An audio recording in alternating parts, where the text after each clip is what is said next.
Is it worth it? And I say yes, 100%.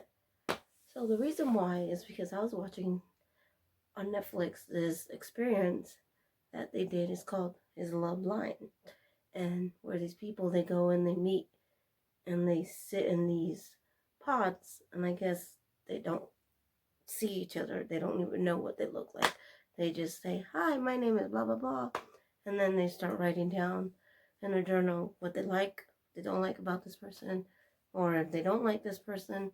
And then at the end of each session that they meet, towards the last and middles of their dates, um, once they get to know each other, they start asking each other, will they get married? And the goal is to get engaged. Then once they get engaged, they get to see each other for the first time. And then they go out and they meet. And then they finally get to see each other and they go on this vacation. And then they get to go on this vacation kind of like a honeymoon. And then they come back and then they live together in real life in an apartment or something like that. And then it leads up to their wedding. And then they wait to see if they say I do or I don't. And a lot of them surprisingly said I don't. Only 2 people got married, meaning 4 couples. Out of all the couples that did the whole shebang, only 4 couples said I do. And here's the thing why. A lot of people don't understand marriage or don't get what it is. A lot of people think, oh, I'm going to get married. I lose everything. I can no longer look at other women and be with other women, which is A, is true. Or I can look at other men and be with other men, which A, is true.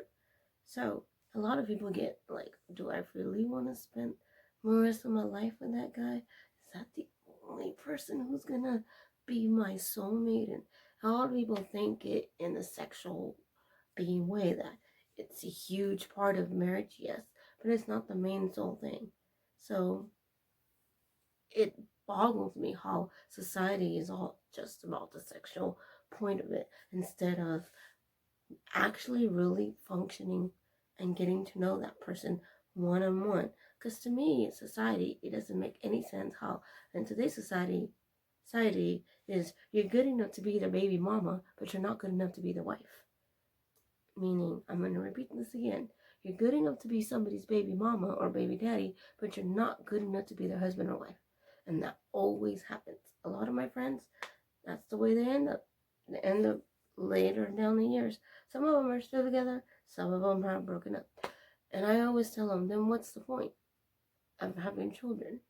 Because if you guys can't be married because you guys can't function as husband and wife, what makes you think you're going to function as boyfriend and girlfriend? And a lot of people are like, oh, you don't need to get married. You don't need to be married. Well, the benefits of being married is becoming one and becoming a unity and being able to bond and share that joy that you have with the other person. So I was reading a book called Love and Respect, and what that book taught me was that women and men view things the same but in a different way. Even though it means the same thing, it doesn't necessarily mean the same thing. So like I said it in one of my videos, what does it mean when a man has nothing to wear? What does it mean when a woman says, I have nothing to wear? So when a man says, I have nothing to wear, means he has no clean clothes. But when a woman is saying, I got nothing to wear, that means she has no new clothes. So we see ourselves in the blue and pink. That's what he says. And it's like a circle that we go by. And we're just constantly bickering at each other. So I have a lot of friends who are in a relationship, who are constantly in relationships that don't necessarily work, but are not bad. And then there's some that are in a good relationship, but they're just afraid of that commitment. Like, they're just very afraid. And I always tell people that, in my opinion, it's good for to be separated if the relationship is toxic, if there's abuse, physical or verbal, of any type of abuse. There shouldn't be any in your relationship. So when a man talks to a woman and he yells and screams and calls her bad names, everything in the book, that's when you have lost. Then the woman goes and does the same thing, you have lost. So my goal is to try to teach people, hopefully, how to view marriage in a different perspective and not be so scared of marriage. And maybe make it work for you and make it last. Because a lot of people are too busy, like, oh, he's no good for you. Next. Just like this. Picture this. This little mango literally being your husband. So you examine it, you look at it, and you bite it. And you're eating it. And there's something you don't like about him. And it tears you to the core, so you go, next, and you just boot that guy. And you go next, to the next guy, to the next guy, to the next guy. You're just settling yourself short. I always tell my friends, the best way to find a husband is if you keep your clothes on instead of your clothes off. And that's the same for men. For some reason, when a man is ready to settle down, they always go for the one who says no to sex, who's willing to wait till marriage. They want that girl they can bring home to mom. But while they're dating, they want that luscious, sexual, whatever beast. But when they're ready to settle down, for some reason, most men want that good girl, want that, angelic view of a girl, like, saint kind of, which they're not bad qualities to have. And so all my friends are promiscuous most of the time. I always tell them, why? When you learn how to keep those clothes, I said, you will find yourself a real husband. Because A, you'll get more respect. B, you'll learn more about each other. And C, intimate, you can work at and it can come. Because once you learn that there's passion there within each other and you communicate and you can talk, and you can just talk about everything and anything, and you can just be like, imagine how that can be, that same level of intimacy that you're having with that person that you're talking to. Imagine it translating a bit how you guys will become focused and it just be about you and that person, and it's just becoming one together and just learning how to wow, and a lot of people view that as, oh no, I gotta make sure that she knows what she's doing in the bedroom before she can be my wife. And it's like, no, that can come. Okay, you gotta treat yourself like you're a pot of gold and you are worth more than what he can offer you, because just because you have one doesn't mean you know how to use it. And the same goes for a woman. A lot of times we think that marriage is sex, and it's not. Because when we focus more on that, our marriages go, and that's why we have such a high divorce rate. A lot of times it's because people don't know how to argue, don't know how to fight.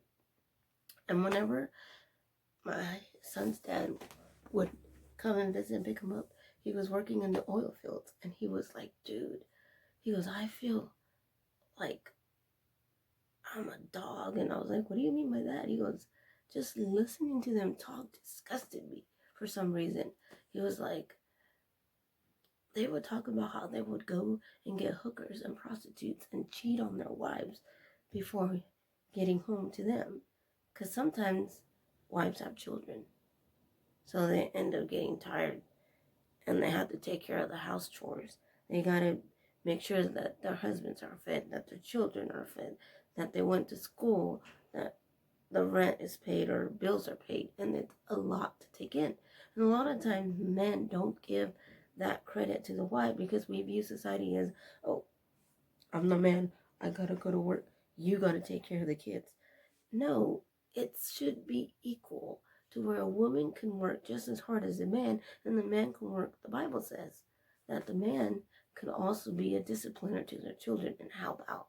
So, meaning the wife gets home, she needs to feed him and let him relax a little bit. But he also needs to put in as much effort as the wife does to the children and to the family so that she can have time to relax and be able to unwind, so that when it comes to that time to be able to be with each other, she's not like, I don't want to, I'm too tired, like, go away.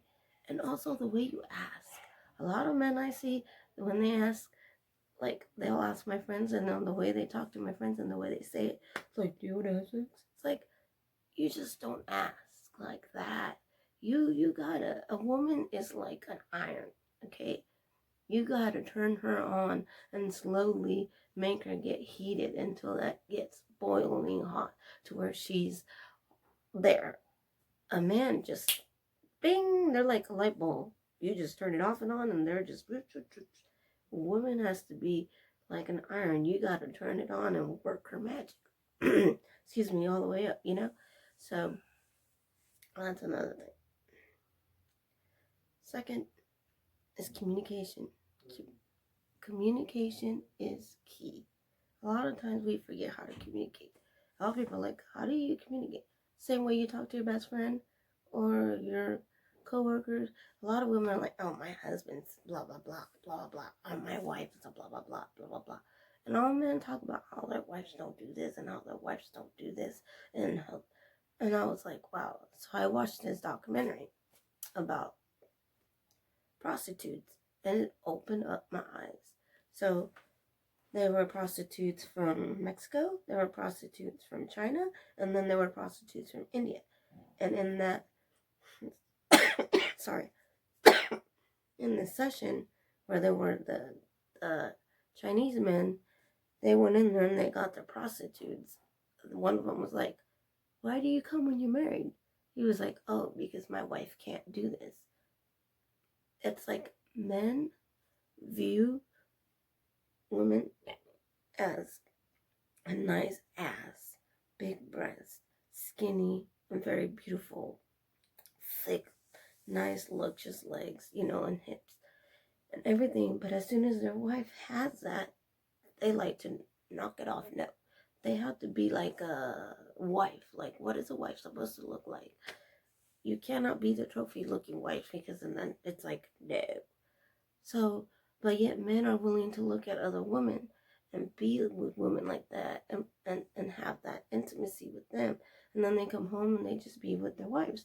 And their wives would be like the homemaker, the cooker, the taking care of the children, making sure he's fed, making sure his bills are paid, and everything else. And then here is their lover, who is something like as their lover, romantic. And it doesn't make any sense to me, but it was shocking to me to see how many married men view their women like that. And I was just like, wow. Then I went to India, and in India, the women that were mainly more poor class, they did it to make money so they can survive, and their parents would, the women would train their daughters to become the same as them. So they would go out there and they would train their daughters. And one of them told them, because she didn't want to do it, and the mom's like, you have to do it or else we don't get to eat today, and blah blah blah. And so she would like literally like force her to flirt with all these men. She was only 14 years old, and she was just wham out there. And I was just like, whoa. You know, I was just like, at 14 I was living my life, like having fun, you know. And at 14, here is this child being sucked into a slave, to a sex slave, by her own parents, because that's what they had to do to survive, you know. And so her mom did it, and she did it, and so on and so on. And so they would train these girls, they would braid their hair a certain way.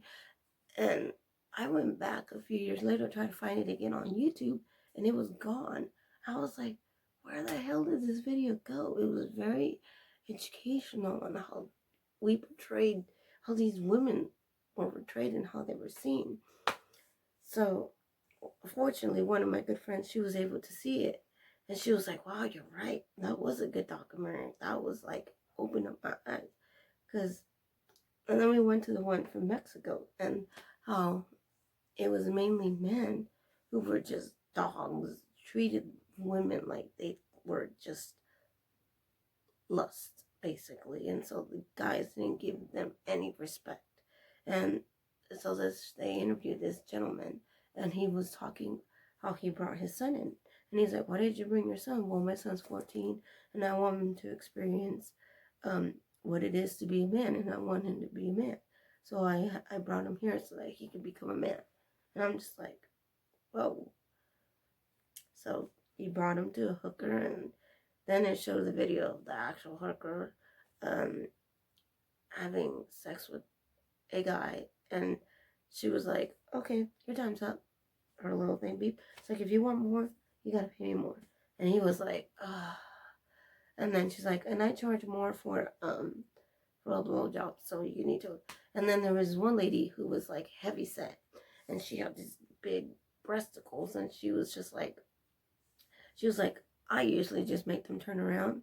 I put his privates in between my chest, and I slobber, and I just go up and down to make it look like I am doing them, but it's not my mouth. It's actually my breasticles, and they go all over my breasticles, and they don't even know it.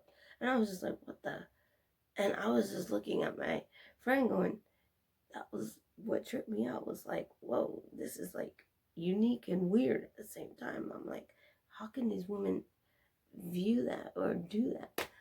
And this other lady said that she did it to survive. It was some necessity.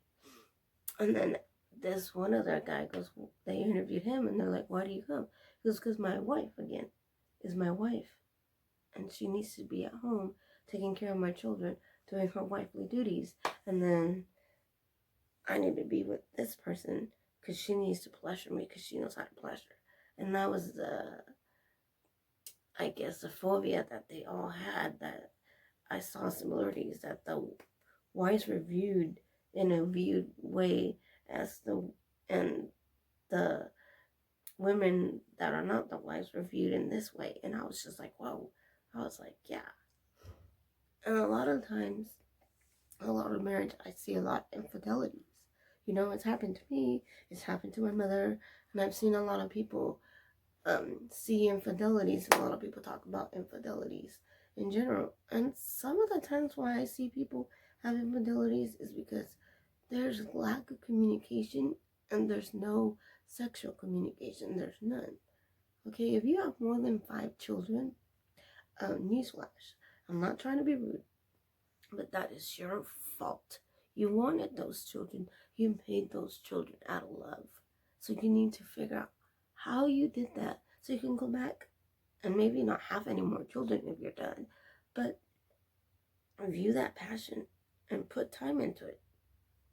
For instance, my sister-in-law, sorry, my brother has 5 children, and she is always complaining about different things, and she's very open with me. And I told her, you know, plan your day, set some time for you and him to be alone, not just for that, but to be alone in general, to just have a movie night, to have like a day where you and him can unwind, and he can just sit and talk to you, and you listen to his problems, and then he listens to your problems, and you guys just drink wine and try to comfort each other and try to be there for one another. Even that alone helps. I said, just setting boundaries in that perspective can help you along the way. So another thing is, people don't know how to fight. People think because they have to punch or like slap, that means fighting. No. Learning how to fight with your spouse is the best thing you can do for your marriage. Learning what to fight about. My grandmother was the one that taught me this. She used to tell me all the time, my dad's mom, is learn how to pick your battles and learn your mountains. Do you really want to argue about this, or is it more important to argue about this? So view your priorities and let it be known, but it's how you talk. So you want to speak life into your wife and to your husband. So for instance, if you declare that your husband's a lazy, no good piece of crap, that's what you're putting out there, and that's what it's going to be. Even the Bible says that. If you put that about your wife, that she's a nagging, blah, blah, blah, that's what you're going to put.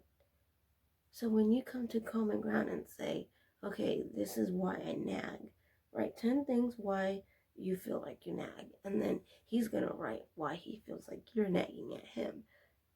And you would be surprised how similar they are. I did that with my friend. I was at college doing I was trying to be a psychologist. So I was going to school for psychology, and I was studying in psychology, and that's one of the things my teacher made us do is practice and talk to the people. So I went and I interviewed her because she was married, and she was like, her and her husband were like, wow, they were like shocked how similar their answers were, you know. And he was like, they don't spend any time together, so she nags at him because he's always wanting to be with his homies or his friends, vice versa, and she's always too tired to do things with him, and she just wants to be in her room and and do nothing, and it's just a bitter bitter all the way.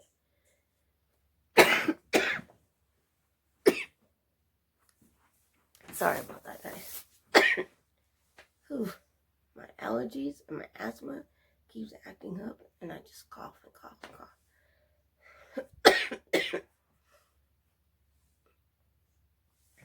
Okay. Second is there's a book I read in the Love Dare, and I said it before, is you have to learn how every day how to view your wife or your husband and what they like. We change periodically all the time. Every year we all change. We become better or worse. It just depends on how you view things. Some people change and they might like something that they didn't like before, and you were like, well, I didn't know you liked that. You know, learning your spouse is a key thing that's going to help your marriage, is learning your spouses on different ways, studying them until you get a high school degree, it says, and then once you get a high school degree, you can graduate to a college degree, and then from a college grades on, because this is normally what we do. Society, we do it all the time. The guy likes the girl, so what does he do? Everything to get the girl. He buys her flowers, he takes her out to eat, he's there, dates her, he tells her how beautiful she looks, he does every little thing to get her, and as soon as he gets her, boom, he's done. He's done. What else does he need?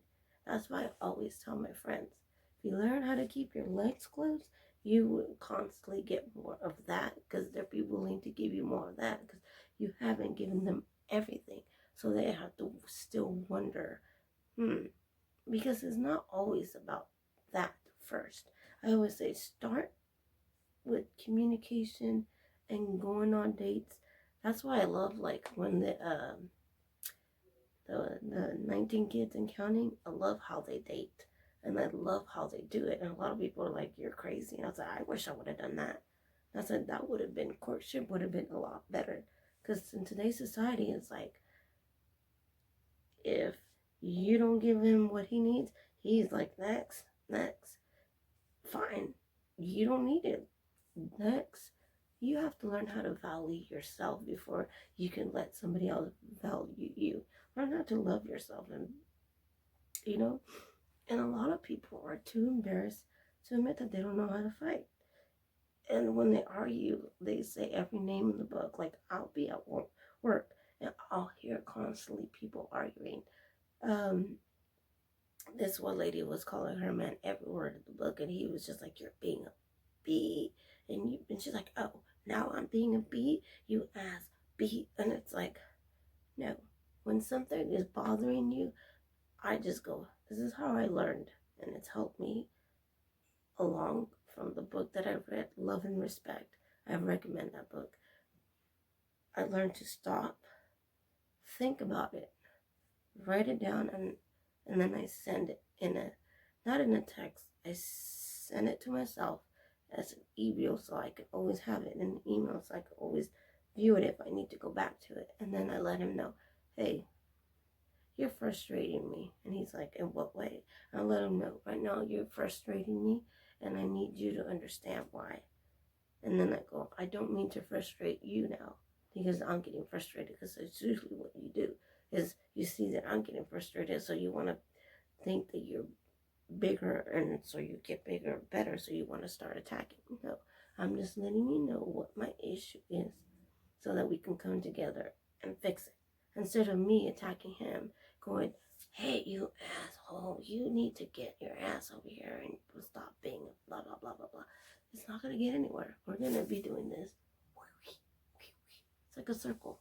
And you're just going to be skating all around it until basically one of you just clash. You want to play fire with fire? Be my guest. So, I hope you guys enjoy these tips. Hope these tips help you. And don't forget to hit the notification bell if you haven't, and subscribe to my channel. And thank you for all you who watch my channel. I really do appreciate every single one of you. You guys are amazingly great. And I hope these are beneficial, because I really believe that in today's society, our rate in divorce is really high. And when people get divorced, I always see this happen. And it's one of the main reasons why I did this, is they divorce their children at the same time. It's like they forget their children, and it boggles me, because you don't divorce your children. You divorce your significant other, but your children are still your children no matter what. You made those with that person, so you need to stick up for those children, because believe it or not, children rather have come from a broken home than to be in a broken home. So I know this firsthand, because I've experienced it with my son. And he'd rather see the mom or the dad a lot happier than to be in a chaotic place. And so a lot of times we as people don't know how to nourish marriage. Just like, for instance, if you're gonna plant your favorite, let's say you want to start planting to save money, so you want to start a garden, so you start gardening potatoes, onions, broccoli, cabbage, or tomatoes, and all this other great stuff. What does it need in order for that to grow? It needs your attention, it needs your love, it needs your nourishment, and it needs your dedication. It's the same tree, same thing. I always say it. I view marriage as a tree. You started with a seed and you planted it. You just need to nourish it and water it and still love it the same way as same day you plant it, and then watch it grow. Sometimes we may flourish it the wrong way, but we can always forgive, not forget, but forgive and make it work and come back into a beautiful, strong stem. Because if you ever wonder why a lot of the times people say that arranged marriage works better than an actual marriage where two people fall in love and they get together, if you do your research, an arranged marriage has an average less percentage of divorce rate than an actual person who says I do to one another without having to be arranged. I hope you guys have a good night, and I'll talk to you guys soon.